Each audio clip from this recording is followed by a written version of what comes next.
All right, let's dive in. Welcome to another deep dive. This time we're looking at Arena, the contest, a tabletop game. And what caught your eye was that it combines player versus player combat with cooperative quests. Oh, interesting. Right. So we've got the rule book and the campaign tome right here, ready to dig in. Let's see if it lives up to the hype. Yeah, I'm really curious about that. I'm always a bit skeptical when a game tries to do too much. Like, can it really pull off both strategic combat and the compelling storytelling? We'll see. Yeah, good point. Well, the rule book, at least at first glance, seems pretty user-friendly, which I know is a big plus for you. Definitely. There's like a quick start guide if you just want to jump right in, and play a fast match. Mm. But then for those of us who really like to, like you, go depth on the rules and strategy, there's the full rule book to really master the details. Yeah, I appreciate that. Some games just throw you in the deep end. It's nice to have options. Right. And the formatting seems really well done, too. They use color-coded rules and helpful symbols throughout the book. Oh, that's smart. Makes it much easier to find what you're looking for. Yeah, exactly. Kind of reminds me of some well-designed board games that try to make the learning curve a little bit easier. Yeah. So, okay, let's say you're ready to step into the arena for a player versus player match. How does that actually work? Okay. You start by dividing into teams, right? Mm-hmm. Then you build the arena itself using these cool tiles they provide. Oh, cool. And then you get to the fun part, choosing your heroes. Ah, yes. The heart of any good combat game. Exactly. Now, this is where things get interesting from a strategic standpoint, at least from what I'm seeing in the rulebook. Yeah. Your deployment order, like the order you place your heroes on the battle grid, that actually determines the turn order for the whole match. Whoa, really? So that first decision, like where you place your heroes initially, has a ripple effect throughout the entire game. It seems like it. It's like that first move in chess, right? Setting the stage for everything that follows. Yeah. And on top of that, there's this secret selection of heroic action cards, which seem to give your heroes unique abilities. Oh, cool. So like special powers. Looks like it. And then there are these aid tokens, which can be used to revive fallen comrades. So even before the first attack, there are a lot of layers to consider. It's like they're setting the stage for some really tense back and forth moments right from the start. Definitely. Now let's talk heroes. There are 7 distinct combat roles to choose from, each with their own stats and special abilities. Okay, break it down for me. What are some examples? You've got your classic heavy hitter, the brute, right? Always good to have some raw power on your side. Uh-huh. Then you have ranged attackers like the shooter, who can pick off enemies from a distance. Classic archer type. Nice. And, of course, no fantasy game would be complete without a healer to keep everyone patched up. Essential. Got to keep those heroes in fighting shape. Exactly. And it's interesting. They also included what they call passive powers, which are abilities that are always active, even if it's not your hero's turn. Oh, interesting. Like what? Well, there's one called Circles that's specific to the tank and bruiser roles. Essentially, it creates a zone of influence around those heroes. A zone of influence. What does that mean? Like a radius around them. And anything inside that radius, friend or foe, can be affected by the hero's Circles ability. So it's not just about what you can see on the battle grid. You have to be aware of these invisible zones that are affecting the game. Yeah, exactly. Like, even if I can't see an enemy bruiser, if my hero walks into their Circles radius, something could happen. My attack could be weaker, or they could get a defensive bonus, something like that. So it adds a whole other layer of strategy to positioning and movement. You can't just focus on what you can see. You have to think about those unseen forces at play as well. Exactly. It's like a mind game almost. All right, so let's say we've got our teams, the arena's set, and we're ready to clash. A turn in arena. The contest is divided into 3 phases: start of turn, action phase, and end of turn. Pretty standard stuff so far. Sounds familiar. But the action phase is where things get a bit more complex. It's not just move and attack. There are some interesting choices to be made. I'm intrigued. Lay it on me. Okay, so first you have your basic move action, right? You can move your hero, sidestep, transfer items to another hero, or even provide first aid to an injured teammate. Okay, so some tactical options right off the bat. Right. But then you have what they call the prime action, and this is where you get to make some big decisions. You can choose to take another move action, so move again, or you can play a heroic action card, one of those special ability cards we talked about, or you can attack. So you have to choose between more movement, a special ability, or attacking. Tough choices. Yeah, definitely adds a layer of strategic thinking to each turn. And speaking of attacks, there are actually 4 types: basic, reaction, primary, and special. 4 types.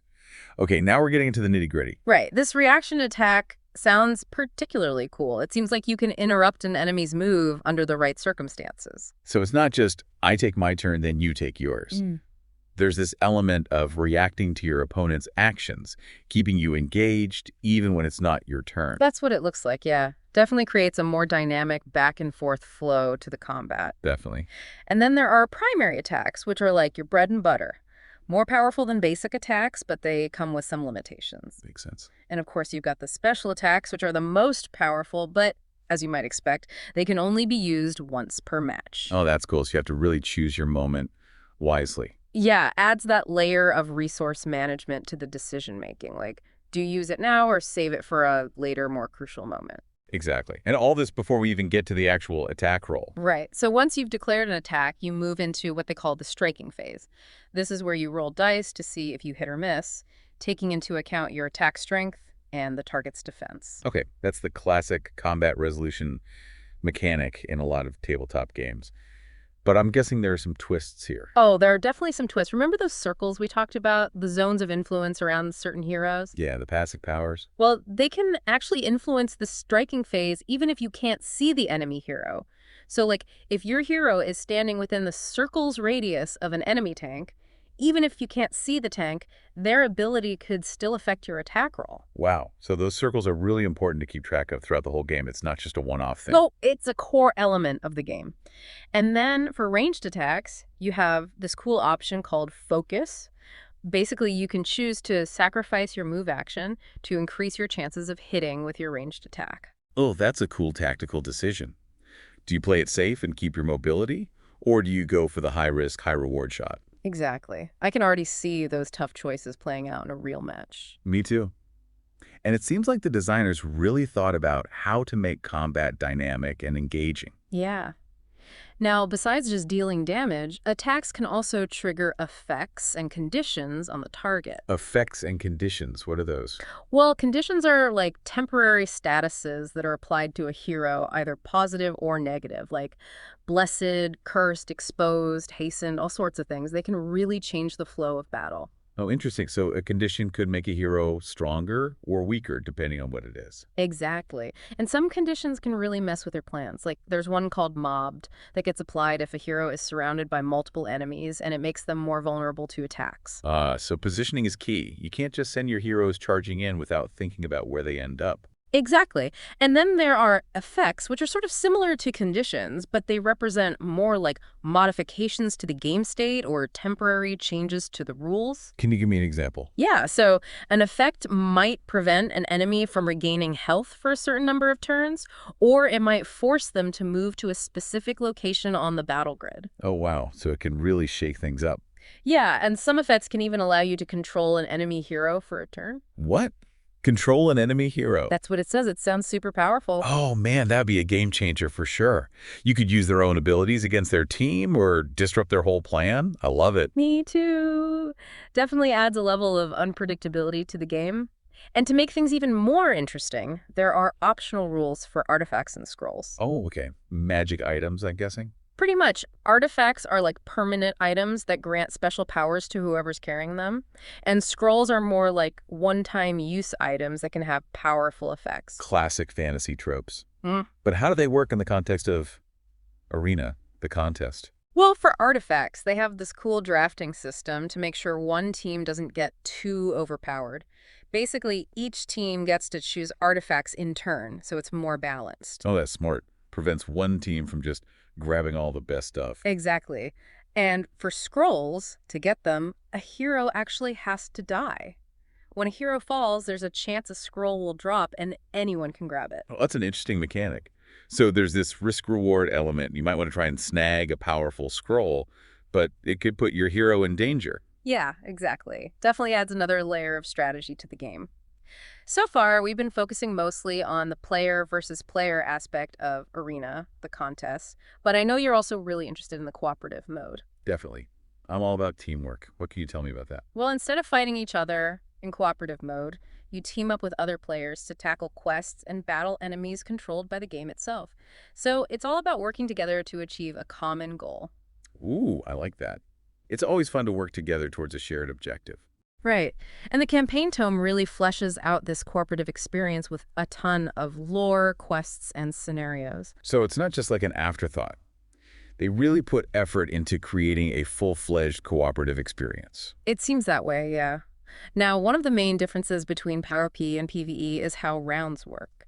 In PvP, each hero takes their turn individually, but in PvE, a round encompasses turns for both heroes and foes. Oh, that's interesting. So it's more of a back and forth, like a dance between the players and the game itself. That's a good way to put it, yeah. It keeps the players engaged even when it's not their turn, because the enemies are always doing something. Definitely adds a layer of tension and unpredictability. You can't just sit back and relax during the enemy turn because they might surprise you. Exactly. And then there's this thing called the Evil Power Deck, which is used in PvE.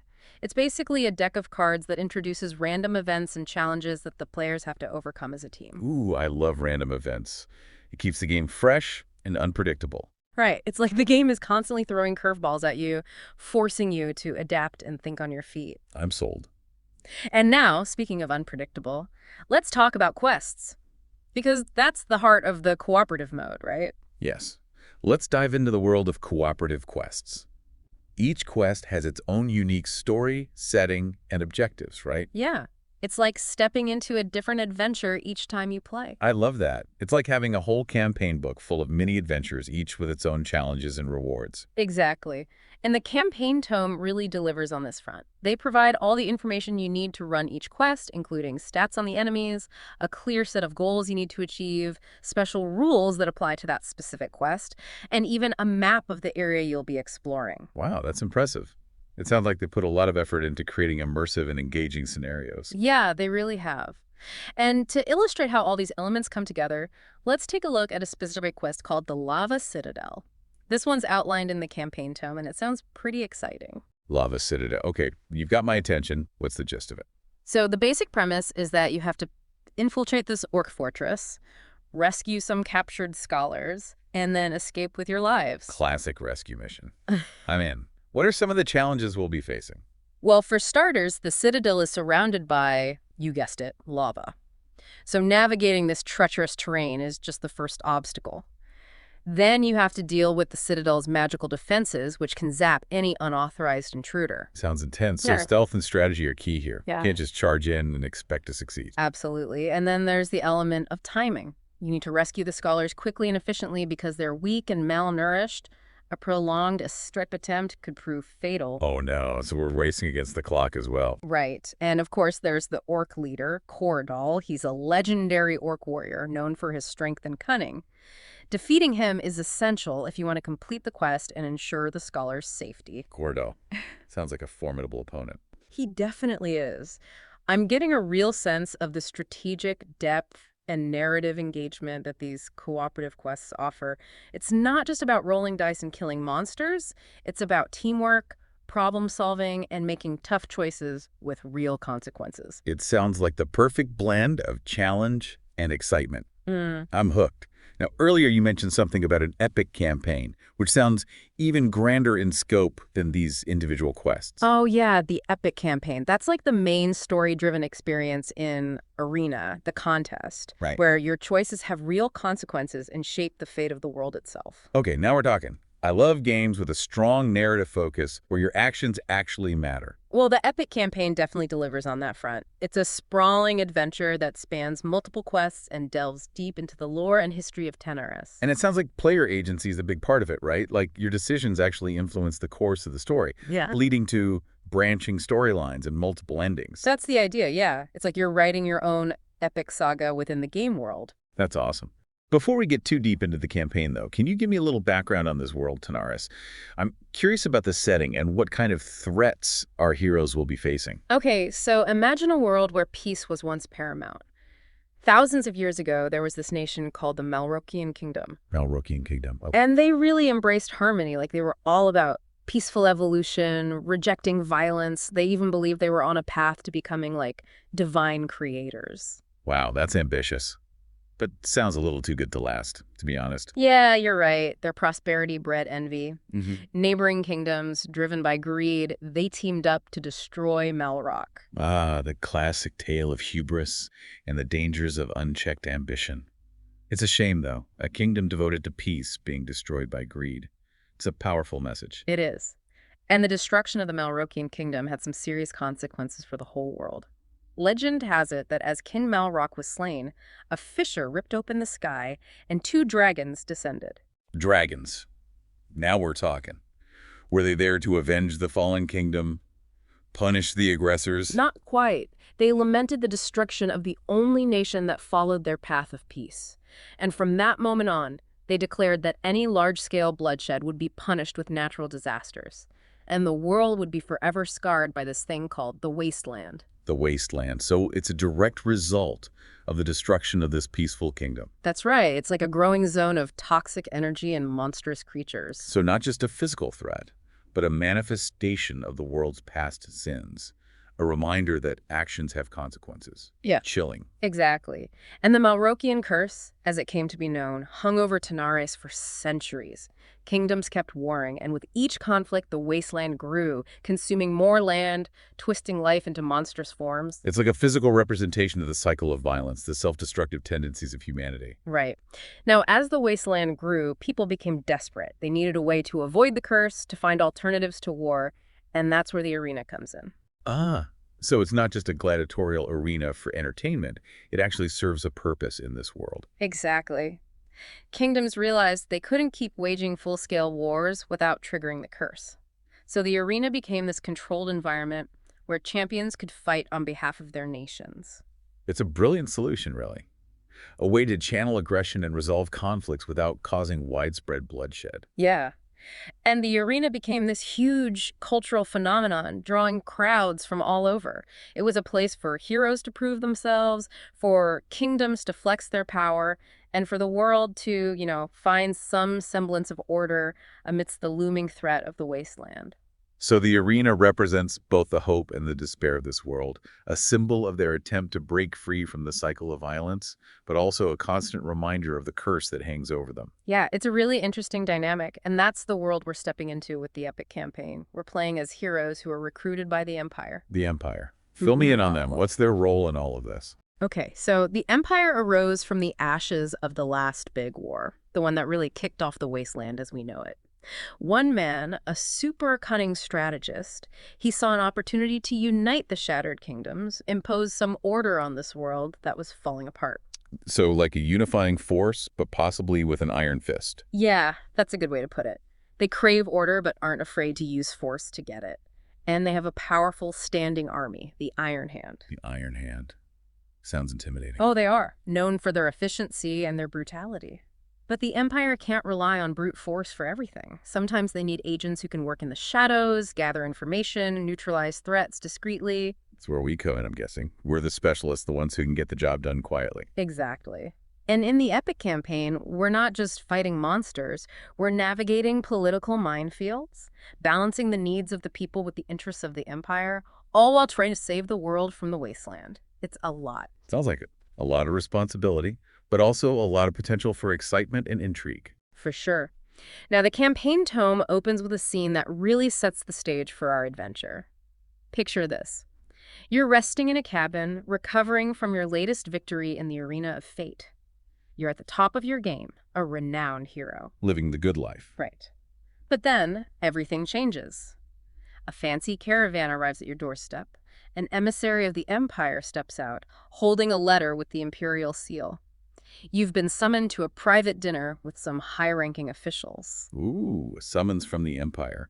Sounds important, and maybe a little ominous. Definitely a mix of both. The dinner is super lavish, but you're dining alone, left to wonder what this is all about. After the meal, the emissary returns. Doesn't even tell you his name, just gets straight to the point. Okay, I'm on the edge of my seat. The Empire needs you for a secret mission. It's vital, and they're willing to pay handsomely for your services. Intrigue. Secret missions. I'm in. Right. So the emissary lays it all out. The wasteland is expanding faster than ever, threatening to consume the whole world within a generation. Uh-oh, that's bad. Yeah, the Empire has been trying to contain it, but nothing seems to be working. So they're turning to us, the heroes, to solve the problems their armies can't handle. High stakes. Very high stakes. But there is a glimmer of hope. Okay, tell me more. A group of scholars, experts in ancient lore and dragon secrets, They think they have found a way to contain the wasteland. That's amazing. Right. But before they could share their findings, they were captured by orc barbarians from Efferhild Citadel. Jefferfield Citadel. Where's that? It's a fortress in the wasteland, a tough nut to crack. And to make matters worse, these orcs are allied with the Shadow Wing. The Shadow Wing. Who are they? Basically the bad guys. They want the wasteland to consume the world. Oh no. So we're not just dealing with orcs. We've got a shadowy organization pulling the strings. Exactly. The Empire needs those scholars. Their knowledge is the key to stopping the wasteland. But they can't risk sending the Iron Hand. A direct assault on Everhild Citadel would alert the Shadow Wing and probably trigger the Malrokian curse. So they need us to operate under the radar, infiltrate the Citadel, rescue the scholars, and get out without a trace. Exactly. Classic rescue mission, but with world-ending consequences if we fail. Definitely add some pressure. The emissary gives us this thing called an Imperial Free Traffic Board, which basically gives us free passage and authority throughout the Empire. He also gives us a list of potential recruits who could join our team. Oh, that's cool. So we get to build our own team of specialists for this mission. Right. And we need to choose carefully, because the Shadow Wing has spies everywhere. If they learn about our mission, they'll do everything they can to stop us. The tension is building. So what's our first move? Where do we even begin? Our first stop is Ventana Village, a settlement on the edge of the wasteland. We're meeting an Imperial Major there. He's been gathering intel on Efferhild Citadel and will give us our official briefing. Ventana Village. Here we come. I'm eager to meet this Major and learn more about Efferhild Citadel.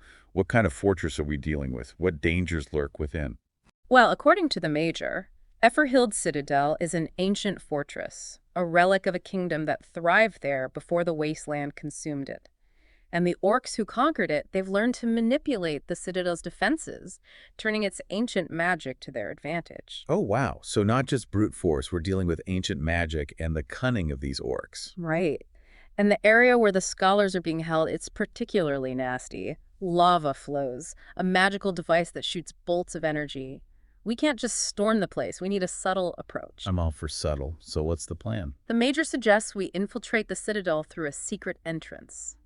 The sewer system. Sneaking through the sewers. Yeah. Classic. Risky, but it could be our best chance to get in undetected. Exactly. But the Major stresses speed and efficiency. The scholars are in bad shape. They won't survive a long, drawn-out escape attempt. We need to get in, get them out, and vanish before anyone knows what hit them. Got it. Speed and stealth are key. But I'm guessing there's a catch, right? There's always a catch. You know it. Our escape route involves going through Cordal's quarters. Cordal, the orc warlord. I thought we were trying to avoid a direct confrontation. We were, but it seems unavoidable. The Major suggests we take him out quickly and quietly and then dig a hole through the wall to escape. That's ambitious. But hey, I like it. Bold. It's definitely a risky plan. So that's the mission. Infiltrate Efferhild Citadel, rescue the scholars, and escape with our lives, all while trying to avoid alerting the Shadow Wing and triggering the Malrokian curse. Easy peasy, right? Okay, so this briefing has definitely set the stage for one heck of an adventure. Stealth, combat, a formidable antagonist, a race against time. The campaign tome really nails that feeling of tension and anticipation. Totally agree. Now, before we actually embark on this perilous mission, there's one crucial thing we need to do: assemble our team. Ah, yes. Team building time. This is where we get to put our strategic planning hats on. Exactly. The emissary gave us a list of potential recruits, each with their own unique skills and abilities. We need to choose the right mix of heroes if we want to survive this mission. We'll need to consider the specific challenges we'll be facing. We're infiltrating a heavily fortified citadel, navigating treacherous terrain, and facing off against a legendary orc warlord. We need a team that's adaptable, resourceful, and can think on their feet. Agreed. Luckily, the campaign tome gives us a diverse roster to choose from. Tanks, bruisers, shooters, healers, and more, each with their own strengths and weaknesses. It's like putting together a heist crew. We need the right mix of skills and personalities if we want to pull this off. Exactly. We need a master of stealth, someone to slip past guards and disable traps. We need a heavy hitter, someone who can go toe-to-toe with Cordal. And we need a support character, someone to keep us healed and in the fight. And let's not forget about the strategic element. We need someone who can analyze the situation, come up with a plan, and adapt to changing circumstances. Absolutely. So for the sake of this deep dive, let's say we've assembled our dream team. We've got a stealthy rogue, a powerful warrior, a skilled healer, and a cunning tactician. We're equipped, we're prepared, And we're ready to face whatever Efferhild's Citadel throws at us. Bring it on. Orcs, lava, and Cordal, we're coming for you. That's the spirit. All right, so we're back, diving deeper into Arena, the contest. Last time we got a good overview of the game, right? The combat system, all that lore, and of course the setup for our epic quest to rescue those captured scholars. Right. And now we find ourselves on the edge of the wasteland, ready to infiltrate that imposing Efferhild Citadel. Man, the campaign tome really paints a vivid picture of this place. Ventana Village, our last stop before the wasteland. It's like this melting pot of cultures, a refuge for folks fleeing the encroaching darkness. Yeah, it's almost like a microcosm of Tenarus itself, right? This whole world struggling to survive against impossible odds. Definitely. So we arrive at this dimly lit tavern, supposed to meet our contact, this imperial major. It's bustling, weary travelers, mercenaries. Ooh, I can practically smell the ale and hear the clatter of mugs. Right. And amidst all the chaos, there he is. Ching. The major. I bet he's grizzled, seen some things, hardened by years of fighting on the edge of the wasteland. You nailed it. The campaign tome describes him as a man of few words, his face full of scars from countless battles. Doesn't waste time with small talk, I bet. Straight to business. Yep. No pleasantries, just launches right into the briefing. He knows those scholars are in danger. Every second counts. Right, got to get those scholars back and their knowledge before the Shadow Wing gets their hands on it. Exactly. So he spreads up this map, a detailed view of Efferhild Citadel and the surrounding area. And let me tell you, it's imposing. Towers, ramparts, courtyards, all this dark volcanic stone. It's like the Citadel itself is a part of the wasteland. Man, that's a great visual. Like, it embodies that creeping darkness that threatens to engulf the whole world. The major points to this network of tunnels under the Citadel. This is your way in, he says. The sewers. Ooh, sewer infiltration. Classic, but definitely risky. Risky, but the only way to bypass the Citadel's main defenses, apparently. Yeah, gotta stay under the radar. What's the game plan once we're down there? Stealth is key, he says. Orcs are strong, but not the sharpest tools in the shed. Gotcha. Use their weaknesses against them. Stick to the shadows, disable any traps, take out guards quietly. Exactly. We can't raise the alarm before we reach the scholars. And once we get to them. We gotta move fast. The major says their health is failing. They won't survive a long escape attempt. So it's not just a rescue mission, it's a race against time. Right. He then points to the section of the outer wall, says it's our extraction point. Compromised it myself, he says. Oh, so he's been busy.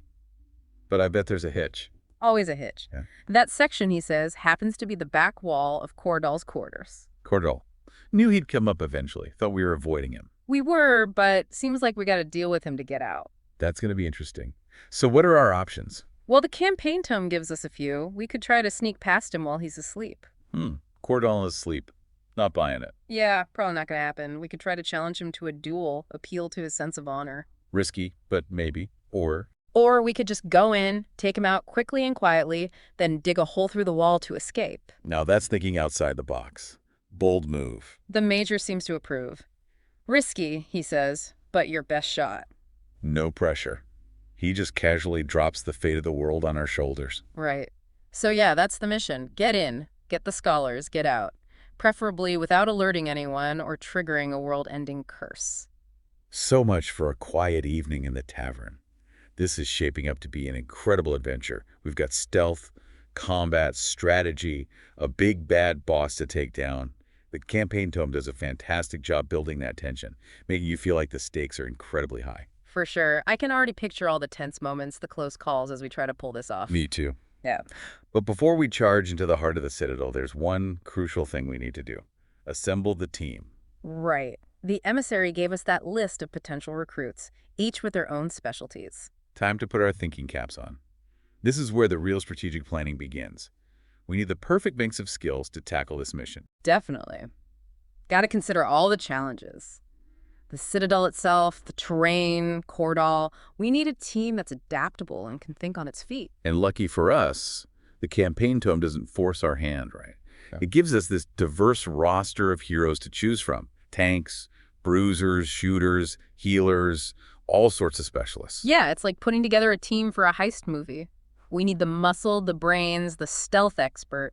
Each member plays a crucial role. Exactly. So let's break down the roles. We're going to need a master of infiltration, someone who can bypass security and disable traps. That's Yeah. our stealth expert. Right. And then we'll need someone who can hit hard, someone to take down Cordal and any other tough enemies we encounter. The muscle. Can't forget the muscle. Definitely not. But we also need someone who can keep the team alive, patch us up when we get hurt. That's where the healer comes in. A central role. Got to keep those heroes in fighting shape. And I'm thinking we'll need a strategist, too. Someone to analyze the situation, anticipate the enemy's moves, and come up with a plan. Yeah, absolutely. So let's say, just for fun, that we've managed to recruit the perfect team for this mission. A stealthy rogue, a powerful warrior, a skilled healer, and a cunning tactician. We're equipped, prepared, and ready to face whatever dangers await us in Neferhild's Citadel. I'm getting chills just thinking about it. This is going to be epic. Welcome back to the deep dive. We've made it to the edge of the wasteland, got our briefing, assembled our crack team of heroes, and now it's go time. We're infiltrating Neferhild's Citadel. I'm ready, and let me tell you, the campaign tome does not disappoint when it comes to setting the mood. Descending into those sewers, the air is thick. You can practically smell the decay. Yeah, and it's dark, Only the flickering torches to light the way. You can hear those distant Orcish grunts echoing through the tunnels. Gives me chills just thinking about it. You mentioned before that the campaign tome leaves a lot of room for player agency. Do the sewers give us a chance to flex those creative problem-solving muscles? Oh, absolutely. The campaign tome provides a basic layout, but the specifics, the traps, the encounters, it's all up to the game master and the players. It's not just following a set path. You have to think on your feet, make choices that feel right for your team and your play style. So each playthrough could be totally different depending on those choices. Exactly. Like, imagine this. You're making your way through the sewers and suddenly, bam, collapsed tunnel, blocks your path. What do you do? Okay, so we could try to clear the rubble, but that's going to be noisy, right?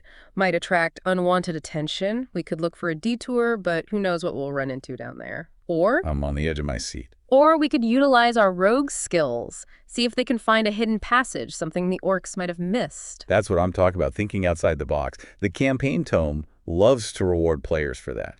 And it shows how important a diverse team is, right? Each hero has their moment to shine. Definitely.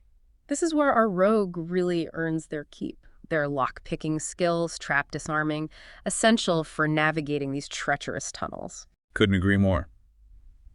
All right, so let's fast forward a bit. We've made it through the sewers, avoided any Orcish patrols, and now we're at the Scholar's prison, deep within the Citadel. The campaign tome describes it as heavily guarded. I bet it's a tense scene, Torches casting flickering shadows, the orcs' armor clanging, the scholars chained up, their hope fading. Man, that's a powerful image. And it ramps up the urgency, right? Yeah. We gotta act fast but smart. Exactly. We can't just charge in. There are too many guards. We'd be slaughtered. Maybe a diversion. The rogue could create a distraction while the rest of us sneak in and free the scholars. Could work. Or our warrior could create a bottleneck, hold off the guards while we get the scholars to safety. Classic divide and conquer. But we gotta be quick about it. Those orcs might not be geniuses, but they'll catch on eventually. And we can't forget about Cordal. He's still out there, somewhere. If he finds out we're here, it's game over. Right. This is where the real tension lies. It's not just about fighting, it's about making the right decisions, balancing stealth and action, knowing when to push and when to hold back. Yeah, the campaign tome doesn't pull any punches. This mission is a real challenge. It demands careful planning, and a little bit of luck wouldn't hurt either. For sure. And it's not just about tactics and combat, right? Think about the scholars. They're weak, scared. We're not just rescuing them, we're their protectors, guiding them through this nightmare. Yeah, it adds a whole layer of emotional depth to the mission. It's not just a game anymore, it's a story, and we're right in the middle of it. Okay, so we've got the scholars. We're making our way to that extraction point, remember. Cordal's quarters. The tension is thick enough to cut with a knife. Every little sound makes you jump. Yeah, I can imagine. We're so close to freedom, but Cordal is right there, waiting. And of course, the campaign tome doesn't let us off easy. Just when you think you're home free, yeah, disaster strikes. What happens? Tell me. Cordal. He's there, waiting for you. Blocks the doorway, those cold, predatory eyes staring you down. Seems our little infiltration didn't go unnoticed. Ugh, knew it was too good to be true. Showtime. This is the climax we've been building up to.